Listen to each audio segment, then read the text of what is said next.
Discipline is not about willpower. It's about how your brain is wired. Welcome to the channel.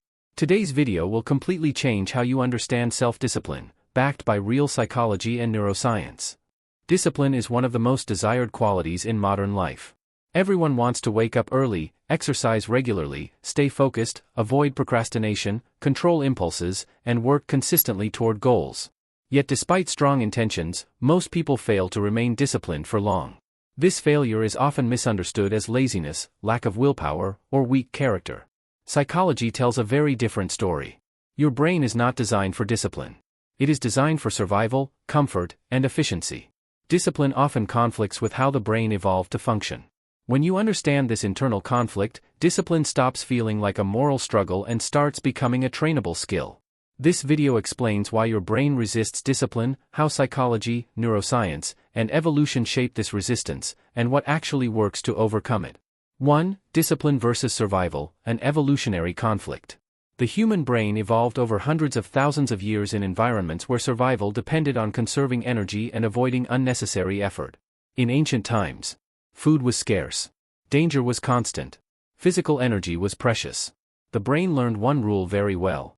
Avoid effort unless it is absolutely necessary.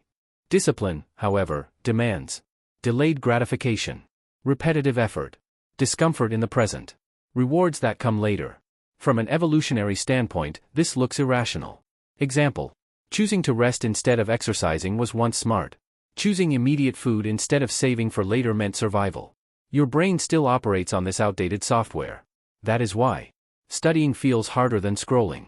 Saving money feels painful compared to spending.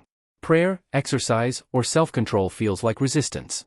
Your brain thinks discipline is a threat to survival, not a benefit. 2. The brain's energy economy. The brain consumes about 20% of the body's total energy, even though it makes up only 2% of body weight, Rakel and Gusnard, 2002. Because of this, the brain is extremely energy efficient.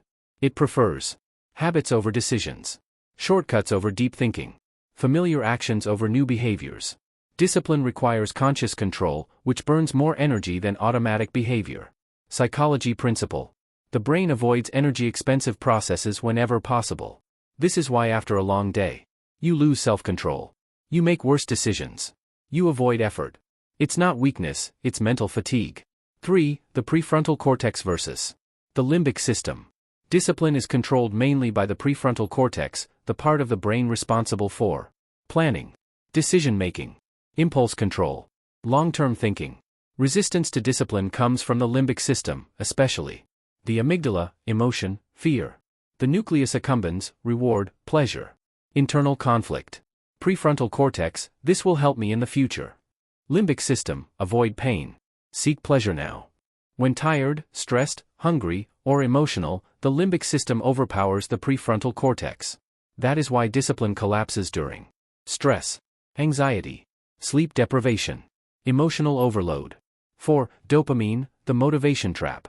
Dopamine is often called the pleasure chemical, but psychologically, it is a motivation and reward prediction chemical.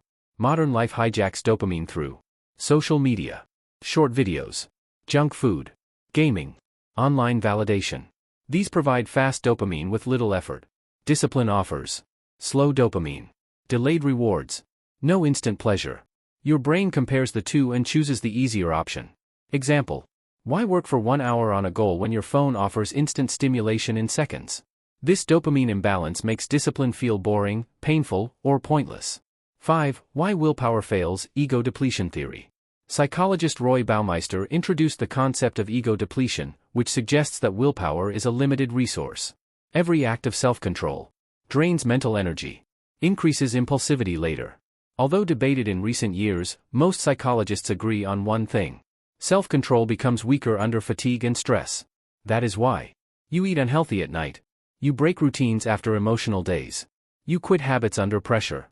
Discipline based purely on willpower is unsustainable. 6. The brain loves immediate rewards. The brain follows a principle called temporal discounting. This means the brain values immediate rewards more than future rewards, even if the future reward is much bigger. Example: 1 hour of comfort now versus long-term success months later. Your brain chooses now. This explains procrastination perfectly. You are not avoiding work, you are choosing short-term emotional relief. 7. Fear of discomfort and identity threat. Discipline often threatens your self-identity. If you fail repeatedly, your brain associates discipline with shame. Failure becomes emotionally painful. Avoidance feels safer. Psychologically, the brain prefers protecting self-image, avoiding feelings of inadequacy. So it resists discipline not because it's hard, but because it threatens how you see yourself. 8. Stress and cortisol kill discipline. Chronic stress releases cortisol, which weakens the prefrontal cortex, strengthens emotional reactivity, increases impulsive behavior. Under stress, the brain enters survival mode, not growth mode. That is why disciplined routines collapse during financial stress, relationship problems, emotional trauma. You cannot expect discipline from a brain that feels unsafe. 9. Habit formation versus discipline. Psychology shows that habits beat discipline every time.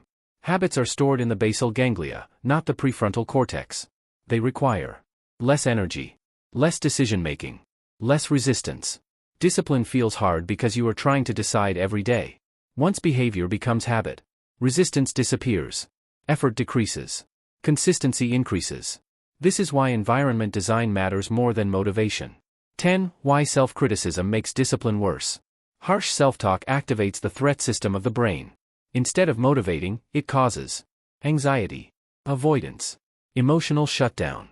Studies show self-compassion increases long-term self-discipline more than guilt or shame. Neff, 2003. Your brain learns better through safety, not punishment. 11. How to work with your brain, not against it. 1. Reduce friction. Make disciplined actions easier than bad ones. 2. Use microhabits. Tiny actions bypass resistance. 3. Attach immediate rewards. Train dopamine to associate effort with pleasure. 4. Control environment. Remove triggers, not temptation. 5. Rest and sleep. Discipline requires a rested brain. 6. Identity-based discipline. I am the kind of person who shows up. Conclusion. Your brain does not resist discipline because you are weak. It resists discipline because it is doing its job, conserving energy, avoiding pain, and protecting emotional safety. Once you understand this, discipline stops being a battle and becomes a system. True discipline is not forcing yourself. It is designing your life in a way your brain cannot resist. Most people never learn how their brain actually works. If you don't want to stay stuck in the same cycle of motivation and regret, subscribe now, because this channel is about long-term mental rewiring, not temporary hype.